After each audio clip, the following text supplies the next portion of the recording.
부활이 가져다 준 축복이 있다면 뭐겠습니까? 부활이 우리에게 어떤 축복과 은혜를 주었습니까? 고린도전서 15장 부활장에 보면 썩을 것이 썩지 아니할 것을 입겠고 죽을 것이 죽지 아니함을 입으리로다. 여러분, 이건 부활이 우리에게 가져다 준 정말 큰 축복이고 은혜 아니겠습니까? 그죠? 근데 여러분, 우리가 복음을 생각하고 구원받은 하나님의 백성 그리고 부르심 이걸 생각할 때는 복음이 우리에게 가져다는 축복이 있습니다. 맞죠? 그리고 하나님 나라의 백성이 되었다는 것은 하나님 백성으로 마땅히 누릴 그 상급이 있어요. 그러나 이렇게 생각해 보세요. 우리가 구원을 얻었고 부활의 축복을 얻고 하나님 나라의 백성이 되었다면 그건 놀라운 은혜고 축복이고 선물이지만 여러분, 그것만 있을까요? 하나님 나라 백성이 되었습니다. 그러면 그 정체성만, 축복만 있을까요? 뭐도 아울러 있어요? 하나님 나라 백성으로서 마땅히 살아가야 될 삶의 책임이나 역할도 함께 있잖아요. 맞죠? 여러분, 부활이 우리에게 놀라운 축복을 가져다 주었습니다. 썩을 것이 썩지 아니함을 입고 죽을 것이 죽지 아니함을 입으면 그거 얼마나 놀라워요. 얼마나 큰 축복이에요. 그런데 우리는요, 뭐만 보고 싶어 하냐면 좋은 것만 보고 싶어 해요. 축복만을 보려고 한다고요. 하나님의 자녀가 되는 권세, 그것만 본다고요. 그런데 여러분, 하나님 나라, 하나님의 자녀가 되는 권세만 있는가? 그게 아니라고 여러분. 하나님의 자녀가 되는 권세만 있습니까? 하나님 자녀가 마땅히 살아가야 될 삶도 있다고요. 영적인 균형을 가져야 돼요. 사람들의 죄성은 뭔가 하면요, 좋은 것만 받으려고 하고 혜택만 받으려고 하고 축복만 누리려고 하는 그런 마음들이 우리에게 있다고요. 그러나 여러분, 그걸 우산이라고 생각해 보세요. 하나님 나라 백성의 정체성이라면 그 우산 속에는 뭐가 있어요? 축복도 있지만 하나님 백성으로서 요구되는 책임이나 역할이나 부르심이나 사명도 함께 있다고요. 무슨 말인지 아시겠죠? 오늘도 보세요. 부활하신 예수님께서 제자들에게 나타나십니다. 그러면 나타나셔서 너에게 평강이 있을지어다. 그러면 제자들은 뭐만 누리면 돼요? 평강만 누리면 됩니까? 그게 끝이에요? 여러분, 오늘 부활하신 예수님께서 제자들에게 나타나시는데요, 제자들에게 뭘 말씀해 주세요? 그걸 잘 보세요. 얘들아, 내가 부활했다. 너희도 부활할 거다. 너희들 이제 부활의 축복을 누릴 거다. 그걸 말씀해 주시는 게 아니에요. 뭘 말씀해 주시냐면 책임, 역할, 부르심, 사명, 그걸 말씀해 주세요. 우리는 이걸 잘 놓치는 실수를 범할 때가 많아요. 이런 부활하신 예수님께서 우리에게 뭘 주세요? 제자들에게 뭘 주세요? 책임을 주세요. 사명을 주신다고요. 축복만 주시고 선물만 주시는 게 아니라 역할이 있다. 네 책임이 있다. 네 사명이 있다. 네 부르심이 있다. 이걸 말씀해 주시는 거예요. 오늘 본문을 한번 보세요. 제자들에게 나타나시는데 지금 제자들은 지금 상태가 어때요? 유대인들을 두려워했단 말은 유대인들의 지도자들을 두려워해서 무서워해서 숨었어요. 모인 곳에 문들을 닫았더니, 이 말은 무슨 말인가 하면 문이란 문들은 다 닫았다는 말은요, 폐쇄했다는 말이에요. 잠갔다는 말이에요. 모든 문들은 다 그냥 밖에서 못 열게 창문이라는 것도 문들을 다 막아버렸다는 거예요. 그만큼 제자들은 지금 두려워하고 무서워하고 떨고 있는. 근데 예수님이 오셔서 너에게 평강이 있을지어다. 그 두려워하는 마음에 뭘 주시냐면 평강을 주세요. 그러나 거기서 끝이 아니에요. 첫 번째 평강은 그 두려움에서 안정감과 안식을 얻으라는 그 의미의 평강이 있을지어다입니다. 그러나 두 번째 평강은 첫 번째 평강과 달라요. 그냥 평강해서 평강하게 있고 나머지 인생을 평강하게 잘 먹고 잘 살아라. 그게 아니라고요. 부활하신 예수님께서 제자들에게 그 말씀을 하시는 게 아니라고요. 예수께서 오사 가운데 서서 이르시되 너희에게 평강이 있을지어다 이 말씀을 하시고 못 박힌 손 그리고 창 찔린 곳에 옆구리를 보여주세요. 여러분 이 손과 옆구리 왜 보여주실까요? 육체로 부활하신 예수님이라는 사실을 알게 하려고. 여러분 누가복음 24장 37절에 보시면 제자들은 이 예수님을 보고 처음에 어떻게 생각했느냐면 영으로 생각했어요. 영으로. 영인갑다. 예수님이 영인갑다. 근데 부활은요. 영의 부활이 아니라 무슨 부활이에요? 육신의 부활. 그래서 뭘 보여주신 거예요? 나는 영이 아니다. 그래서 손을 보여주시고 옆구리를 보여주시고 또 누가복음에 보면 먹을 것을 가져와라 해서 음식을 드시는 거예요. 영이 아니라 육신으로 부활하신 예수님을 제자들에게 나타내 보여주시는 거예요. 그러면서 또 말씀하십니다. 너희에게 평강이 있을지어다. 여러분 19절에 평강이 있을지어다. 21절에 평강이 있을지어다. 여러분 같은 평강이 아닙니다. 첫 번째 평강은 무슨 평강이에요? 유대인들을 두려워해서 문을 닫고 숨었어요. 그 가운데 오셔서 너희에게 평강이 있을지어다. 두려워하지 말라. 이제는 더 이상 안 숨어도 된다. 그 의미에 두려워하지 말랍니다.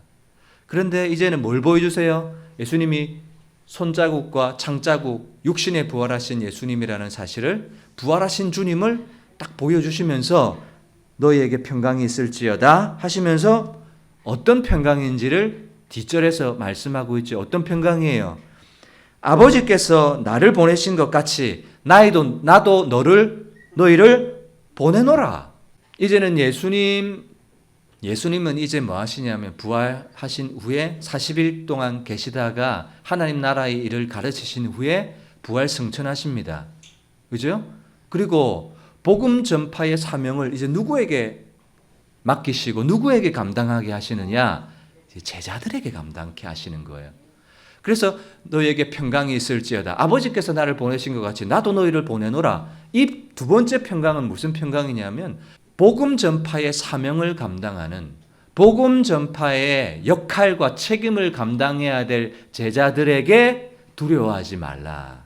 사명을 감당하고 책임을 감당하기 위해서 두려워하지 마라, 염려하지 마라. 그런 의미에서 평강이 있을지어다. 이렇게 말씀하신 거예요.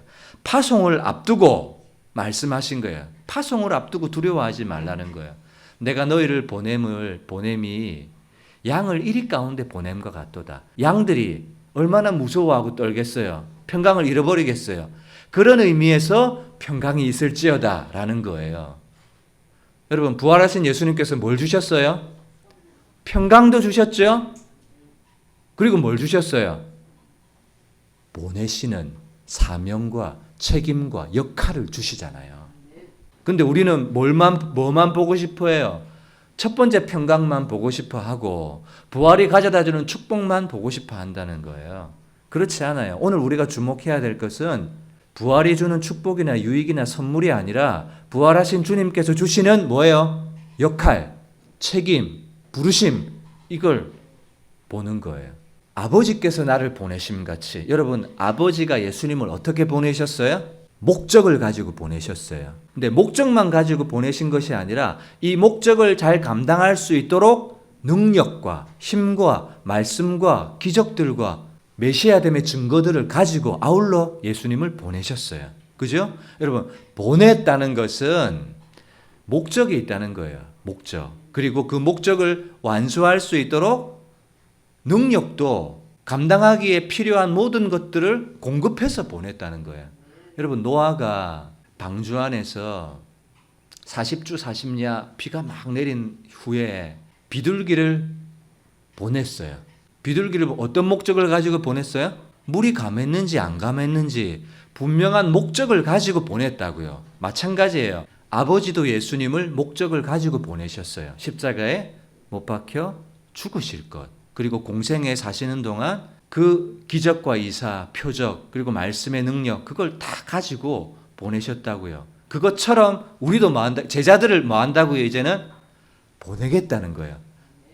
근데 보내는데 뭘 가지고? 목적을 가지고 보낸다는 거예요. 목적만 가지고 보내는 것이 아니라 보내는데 이 제자들이 뭐 실력이 능력이 있어요, 없어요? 없어요. 보낼 때 그냥 보내지 않고 못 얻어주세요. 아버지께서 예수님에게 말씀과 성령과 능력을 가지고 보내셨던 것처럼 예수님도 아버지께서 나를 그렇게 보내신 것처럼 나도 너희에게 역할과 책임만을 주면서 너희들을 알아서 해라 이렇게 보내는 것이 아니라 그 역할과 책임을 잘 감당할 수 있도록 못 얻어주세요. 실력과 능력을 주신다는 거예요. 누가복음 9장 1절 말씀, 예수께서 12제자를 불러 모으사 모든 귀신을 제어하며 병을 고치는 능력과 권위를 주실 것이고가 아니고 주시고 주셨다는 거예요. 그리고 보내시는 거예요. 그런데 제자들은 두려워할 수 있잖아요. 그러니까 너희에게 평강이 있을지어다 이렇게 말씀하십니다. 여러분, 지금 제자들의 모습은 파송받기에 책임과 역할을 감당할 수 있는 준비 혹은 자격이 지금 되어 있어요? 안 되어 있어요? 전혀 안 돼 있죠. 문들을 닫고 숨었고 베드로는 3번이나 부인했고 가룟 유다는 예수님을 팔아버렸고 자살했고 모든 제자들은 도망가 버렸고 누가복음 24장에 엠마오로 가는 2 제자는 지금 끝났다라고 하면서 자기 고향으로 돌아가고 있었고 도무지 자기 실력과 능력으로는 파송받은 자의 삶을 살아갈 수 있는 자격 미달인 거예요. 자격 미달. 여러분, 이것이 얼마나 우리에게 위로가 되고 소망이 됩니까? 제자들은 지금 자격이 있어요, 없어요? 없어요. 실력도 안 돼요. 그런데도 불구하고 예수님은 제자들에게 뭘 보내세요? 책임을 주시고 역할을 주시고 부르심을 주시고 파송을 하시는 거예요. 예수님께서 그들을 파송하시고 책임을 주고 사명을 주실 수 있는 가장 큰 이유가 있다면 뭐예요? 그 다음 절에 나와 있어요. 예수님이 어떻게 이렇게 자격 미달인 사람들에게 사명을 주실 수 있을까? 역할을 감당하라고 보내실 수 있을까? 22절입니다. 다 같이 읽을게요. 시작. 이 말씀을 하시고 그들을 향하사 숨을 내쉬며 이르시되 성령을 받으라. 여러분, 어떻게 자격 미달인 사람에게 역할을 감당해라? 복음의 증인이 되라? 내가 너희를 세계 복음화를 위해서 너희를 보낸다? 예수님 어떻게 제자들에게 이걸 명령하실 수가 있어요? 그 근거가 있다면 뭐예요? 성령이에요, 성령. 이 말씀은 어떤 말씀? 아버지께서 나를 보내신 것 같이 나도 너희를 보내노라 라고 말씀하시면서 이렇게 너희가 자격 미달인 너희들이지만 내가 너희를 보낼 수 있다면 보낼 수 있는 이유가 있고 근거가 있다면 뭐냐? 숨을 내쉬며 그들에게 이르시되 성령을 받으라. 여러분, 이 성령은 바람이에요, 바람. 창세기에 보면 하나님께서 아담을 흙으로 창조하신 다음에 그 코에 생기, 하나님의 숨, 성령, 하나님의 숨을 불어 넣어주니까 흙덩이가 뭐가 됐어요? 생령이 되었어요. 생기가 들어가기 전에는 뭐였어요? 흙덩어리. 그런데 생기가 들어가니까 뭐가 돼요? 생령이 됐다고요. 흙덩어리 그 자체로는 소망이 있어요, 없어요? 가능성이 있어요, 없어요? 기대가 있어요, 없어요? 없어요. 그런데 생기가 들어가는 순간에 생령, 살아있는 존재가 되었다고요. 그러니까 이 생령, 하나님의 생기, 하나님의 숨은요, 얼마나 근본이고 근원이 되는지 몰라요. 하나님의 숨이 또 나와 있습니다. 에스겔 37장에 보면 마른 뼈들이 가득한 골짜기에 에스겔을 데리고 갑니다. 에스겔을 향해서 에스겔아, 이 마른 뼈들이 살아날 수 있겠느냐? 여러분 어떻습니까? 마른 뼈들이 가능성이 있습니까? 없어요? 없어요. 마른 뼈나 흙덩어리나 일반이에요. 그러나 하나님께서 에스겔에게 말씀하십니다. 에스겔아, 네가 이 마른 뼈들을 향하여 대언해라. 주 여호와께서 이 뼈들에게 이같이 말씀하시기를 내가 생기, 여러분 이 생기가 뭐예요?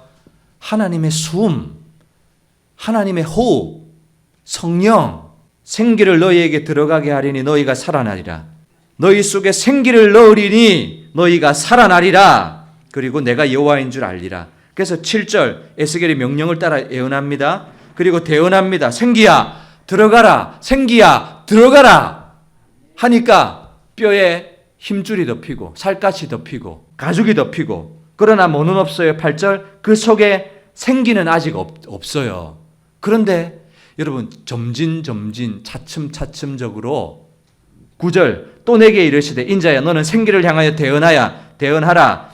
생기에게 대언하여 이르기를 주 여호와께서 이같이 말씀하시기를 생기야 사방에서부터 와서 이 죽음을 당한 자들에게 불어서 살아나게 하라. 그랬더니 10절 생기가 그들에게 들어가매 그들이 곧 살아 큰 군대가 되더라. 할렐루야. 하나님의 생기가 들어가니까 어떻게 돼요? 하나님의 강한 군대가 되는 거예요. 창세기의 흙 속에 하나님의 생기가 들어가니까 생명이 되고, 마른 뼈에게 생기가 들어가니까 군대가 되고, 제자들에게 생기가 들어가니까 하나님 나라의 복음을 전파하는 사명자가 되는 거예요. 이게 하나님의 생기의 능력이에요. 하나님의 숨의 능력이에요. 그래서 예수님께서 사도행전 1장 8절에 오직 성령이 너희에게 임하시면, 오직 성령이 너희에게 임하시면 너희가 뭘 받고? 권능을 받고, 이 성령이 뭐기 때문에? 능력의 성령이시기 때문에 너희가 권능을 받고 예루살렘과 온 유대와 사마리아와 땅 끝까지 이르러 내 증인이 될 것이다가 아니라 되리라. 강한 군대가 되리라. 생명이 되리라. 그 말이에요. 마태복음 28장 19절 20절 그러므로 너희는 가서 모든 민족을 제자로 삼아 아버지와 아들과 성령의 이름으로 침례를 베풀고 내가 너희에게 분부한 모든 것을 가르쳐 지키게 하라. 누가 가능케 하시는 거예요? 이것이 제자들이 가지고 있는 실력 능력이 아니라 성령의 능력으로 볼지어다 내가 세상 끝날까지 너희와 항상 함께 있으리라. 어떻게 예수님 함께 계세요? 육신으로 부활하시는데 성령으로 너희와 항상 함께 있겠다. 여러분, 함께 있겠다는 말은 무슨 말이에요? 내가 끝날까지 너희를 책임져 주겠다. 그 말이에요. 책임져 주겠다. 함께 있겠다는 말은 무슨 말이라고요? 끝까지 책임져 주겠다. 그 말이에요. 누가? 성령께서. 그래서 두려워하지 말라. 평강이 있을지어다. 아버지께서 나를 보내신 것 같이 나도 너희를 보내노라.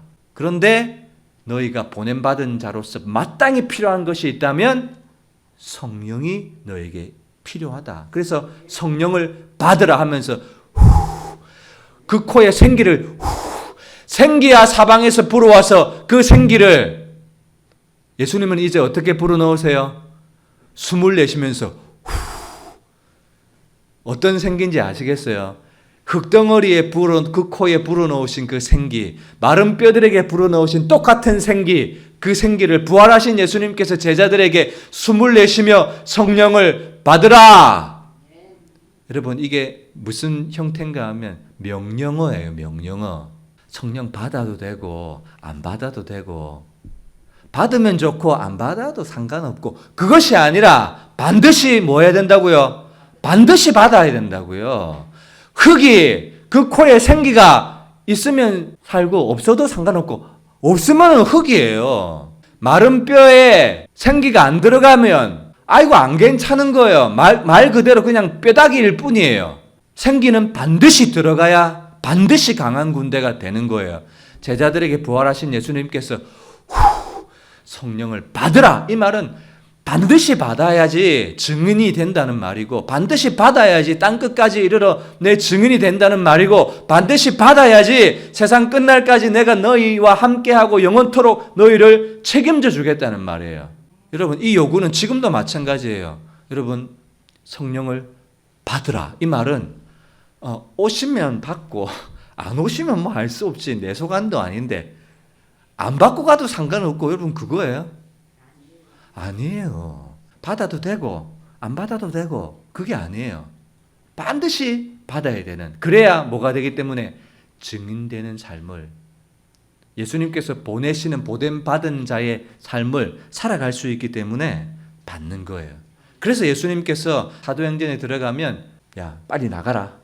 이제 예루살렘 가고 사마리아 가고 유대 가고 빨리 움직이라. 빨리 움직이라.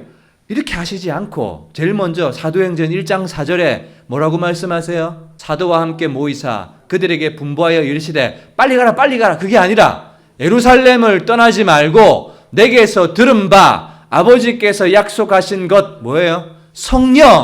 성령을 기다리라. 가기 전에 뭐 해야 돼요? 성령을 받아야 되는 거예요. 일하기 전에 뭐 해야 돼요? 성령의 충만을 받아야 되는 거예요. 파송받기 전에 성령의 능력을 덧입어야 되는 거예요. 생기가 먼저 와야 생명이 되고 군대가 된 다음에 그 다음에 가는 거예요. 그 다음에 전하는 거예요. 그래서 예수님께서도 이 땅에 오셔가지고 첫 번째 하신 말씀 누가복음 4장 18절 19절 예수님께서도 어떻게 사역하셨는가? 주의 성령이 내게 임하셨으니 이는 가난한 자에게 복음을 전하게 하시려고 내게 기름을 부으시고 나를 보내사 포로된 자에게 자유를 눈먼 자에게 다시 보게 함을 전파하며 눌린 자를 자유롭게 하고 주의 은혜의 해를 전파하게 하려 하심이라. 예수님이 어떻게 이 사역을 감당하셨어요? 예수님도 주의 성령이 내게 임하시니까 가난한 자에게 복음을 전하고 은혜의 해를 전하고 눈먼 자에게 다시 보게 함을 앉은 병에게 다시 걷게 함을 이게 예수님의 능력이었나요? 성령이 자신에게 임하시니까 예수님도 이 사역을 감당할 수 있었다라고 말씀하시는 거예요. 오늘 본문 23절 보세요. 23절. 너희가 누구의 죄든지 사하면 사여질 것이요 누구의 죄든지 그대로 두면 그대로 있으리라. 여러분 죄는 누구만 사합니까? 여러분 중풍병자에게 침상을 달아내렸던 중풍병자에게 예수님께서 뭐라고 말씀하셨어요? 내 죄사함을 받았느니라 하니까 바리새인들과 서기관들이 신성모독이다 했잖아요. 왜? 저가 누구이기에 죄는 하나님만 사는데 지가 죄를 사한다고 그러냐 그러면서 비방했지 않습니까? 여기서 여러분 말하는 너희가 누구의 죄든지 사하면 사해질 것이요 이 말은 우리가요 당신 죄 사함 받았다 이런 게 아니에요. 이건 뭔가 하면 여러분 보세요. 예수님께서 제자들을 뭐 하셨어요? 파송하셨죠? 역할과 책임과 부르심을 주셨죠? 어떤 책임이에요? 복음 전파의 책임. 그러니까 성령을 받아서 복음 전파를 감당하는 이 제자들이 복음을 전해요. 그러면 그 복음을 전한 것을 들은 사람, 그 복음을 영접한 사람은 어떻게 돼요? 그 복음을 받아들인 사람은 죄가 사해지는 거예요. 그런데 복음을 듣고도 반응하지 않고 복음을 받아들이지 않고 회개하지 않고 영접하지 않은 사람은 그 죄가 그대로 있는 거예요. 그 말이에요. 그 말. 성령 받은 사람이 복음을 전할 때 복음을 전한다는 것은 뭘 전하는 거예요? 네 죄 사함 받을 수 있는 기회다. 죄 사함 받을 수 있는 길이다. 이걸 전하는 거잖아요. 그래서 그 사람이 받아들이면 죄는 사해질 것이고 받아들이지 않으면 그대로 있을 거다. 죄 가운데 멸망할 거다라는 말을 하고 있습니다. 여러분, 우리는요, 하나님이 우리를 불러주셨다. 그 말을 어떻게 이해합니까? 여러분, 복음의 축복을 어떻게 이해합니까? 축복만, 밝은 면만, 좋은 면만 바라보아서는 안 돼요. 아울러 뭐도 있어요? 책임, 역할, 부르심이 있어요. 여러분, 불렀어요. 뭘로 불렀어요? 하나님 자녀, 하나님 나라 백성. 그렇게만 이해하면 안 돼요. 뭘로 불렀어요? 제자로 불렀고, 복음 전도자로 불렀고, 교회를 세우는 자로 불렀고, 한 몸으로 불렀고, 성도로 불렀고, 이 말이에요. 그 말은 뭐가 있다는 거예요? 책임과 역할이 있다는 말이에요. 특권과 혜택은 좋은데, 책임과 역할을 무시해서는 안 돼요. 다시 얘기합니다. 특권과 혜택은 좋은데 책임과 역할을 무시해서는 안 된다고요. 부활하신 예수님께서 뭘 주셨어요? 평안도 주셨지만 책임과 역할을 주셨어요. 땅끝까지 이르러 복음을 전할 수 있는, 이제는 누구든지 복음을 전해서 죄를 사하게 할 수 있는 그 특권, 책임을 주셨다고요. 여러분, 우리에게 책임이 있습니다. 어떤 책임이 있습니까? 여러분, 오늘 말씀을 통해서 이 질문에 대답을 하실 수 있었으면 좋겠습니다. 여러분들은 어떤 책임이 있습니까? 라는 질문에 여러분 한 사람 한 사람 다 대답할 수 있으셨으면 좋겠어요. 우리도요, 복음을 전할 전도의 책임, 선교의 책임이 있어요. 그것에 대한 뭘 가져야 돼요? 책임감과 부담을 가져야 돼요. 왜냐하면 그걸 목적으로 부르셨기 때문에. 근데 나는 그건 모르겠어요. 나는 그런 부름 받은 적 없어요. 이렇게 하면 안 된다고요. 부름받았다는 것은 특권과 혜택뿐만 아니라 나에게 역할과 책임 그리고 부담까지 아울러 주시는 부르심이기 때문이에요. 하나님 나라 백성은 특권만 있는 게 아니잖아요. 죄를 싸우고 대적해야 될 그런 책임도 있고 모든 그리스도인들이 가진 책임이 있습니다. 그리고 그 책임은 내 실력으로는 안 돼요. 그래서 뭘 해라는 거예요? 성령을 받으라 라고 말씀하시는 거예요. 네 실력으로, 네 경건으로, 네 어떤 가진 학력으로, 배움으로, 네 신앙의 경건의 수준으로 해봐라. 아니라고요. 우리 모두는 다 성령을 받으라. 성령의 능력으로 라야만 뭐 할 수 있어요? 하나님이 주신 책임과 역할에 대해서 희생하고 때로는 나의 삶을 꺾고 나의 삶의 안위와 편안함을 버리고 이 책임의 길에 부르심의 길에 기꺼이 헌신하고 섬길 수 있는 거예요. 여러분 책임에는 뭐가 따릅니까? 대가가 따라요. 이 말은 별로 환영받지 못할 말일지 모릅니다. 책임에는 뭐가 따라요? 네, 대가가 따르고요. 희생이 따라요. 하나님은 당신을 사랑하십니다. 때를 따라 돕는 은혜를 주실 것입니다. 성령이 영원토록 함께 하실 것입니다. 이 말에 대해서는 사람들은 좋아합니다. 그러나 책임에는 대가가 따릅니다. 책임에는 희생이 따릅니다. 이 말에 사람들은 아멘 하기가 쉽지 않아요. 왜냐하면 좋은 거, 나를 편안하게 하는 거, 그것에는 마음이 움직이는데 하나님이 우리를 복음 전파자로 전도와 선교의 책임으로 교회를 세우는 일꾼으로 지역교회에 여러분 지역교회 성도라면 그 성도는 어떤 책임과 역할이 있겠습니까? 이 질문에도 여러분 대답해 보세요. 참 어려운 시기입니다. 교회가. 저는 이 나라의 문재인 정권이 교회에 대해서 교회를 박멸하는 이런 정책들, 방역 지침들 거기에 뭐 비판할 생각은 없습니다. 그러나 정말 이 위기의 때에요. 참 성도들은 자신의 삶의 안위와 안정을 참 많이 생각합니다. 그러나 뭐도 생각해야 돼요? 내가 교회에 대해서 가지고 있는 책임. 나는 한 교회, 목양교회 성도로서 책임과 역할을 다하고 있는가? 여러분 어떤 책임이 있어요? 어떤 역할이 있어요? 스스로 한번 질문하고 생각해 보세요. 그리고 성령께서 성령 받은 사람이라면 성령께서 가르쳐 주시지 않겠습니까? 그래서 제가 말 안 해요. 목사가 이것이 이 책임입니다. 역할입니다. 이 얘기 안 하잖아요. 왜냐하면 성령을 받아라. 성령을 받으면 성령께서 부담을 주세요. 너는 교회에 이런 책임이 있다. 이런 역할이 있다. 그걸 가르쳐 주신다고요. 그런데 책임과 역할에 대해서는 전혀 관심을 안 가지고 주일날 한번 예배 나와서 하나님 은혜를 주세요. 형통을 주세요. 물론 그것이 나쁜 것은 아니지만 그런 신앙의 형태는 나중에 되면 정말 잘못될 수 있어요. 기복신앙일 수밖에 없어요.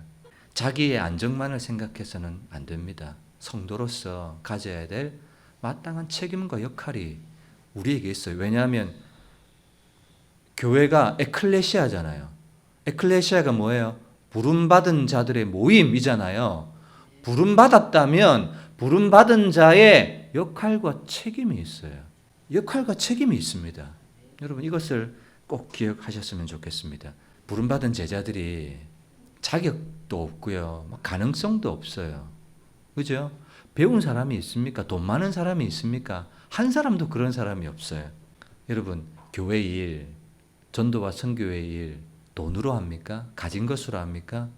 저는 이때까지 교회를 섬기면서 주의 일을 돈이나 실력으로 하는 걸 보지 못했어요. 교회가 돈이 있고 실력이 있어도 그것으로 일하지 않더라고요. 우리는 돈 있으니까 하면 됩니다. 이러지 않더라고요. 우리는 뭔가를 가지고 있어도 우리는 주님 없이는 안 됩니다. 성령보다 앞서지 않게 해주십시오. 이렇게 기도하지 않습니까? 교회가? 하나님은 그렇게 영광 받으시지 않으세요. 다 가져도 뭐하게 합니까? 희생하게 하고 자기를 꺾게 하고 대가를 지불하게 하고. 그래서 사도 바울도 고린도전서 1장 20절에 보면 고린도 교회 안에 너희 중에 지혜 있는 자가 어디 있느냐? 너희 중에 오늘날 말로 하면요, 너희 중에 석사, 박사, 정치인, 의사 어디 있느냐? 선비, 배운 사람 어디 있느냐? 교수 있냐? 변호사 있냐?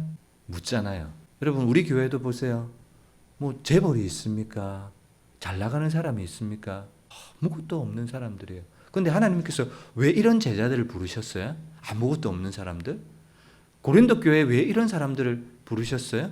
지혜 없고 미련하고 어리석고 약한 사람들 왜 부르셨어요? 고린도전서 1장 26절, 형제들아 너희를 부르심을 보라. 육체를 따라 지혜로운 자가 많지 아니하며 능한 자가 많지 아니하며 문볼 좋은 자가 많지 아니하도다. 그러나 하나님께서 세상에 미련한 것들을 택하사 지혜 있는 자들을 부끄럽게 하시고 세상에 약한 것들을 택하사 강한 것들을 부끄럽게 하려 하시며 하나님께서 세상에 천한 것들과 멸시받는 것들 없는 것들을 택하사 있는 것들을 피하려 하시나니. 만약에 제자들 어부 안 부르고요, 가장 실력 있고 돈 있고 능력 있고 명성 있는 사람들 택했다면 그들이 해서 만든 결과는 무엇이 근거일까요? 그들이 가지고 있는 실력이 근거가 되거나 능력이 근거가 되거나 돈이 근거가 되겠죠. 그러나 그것이 아니에요. 오직 근거는 뭐예요? 하나님의 능력, 성령의 능력으로 되었다. 이걸 가르쳐주기 위해서 미련하고 어리석고 약한 것들을 택하셔서 일하시는 거예요. 그래서 고린도전서 2장 5절, 너희 믿음이 사람의 지혜에 있지 않고, 이 말은 사람의 지혜나 사람의 능력이나 사람의 돈이나 가진 지위로 되지 않고 다만 하나님의 능력에 있게 하여노라.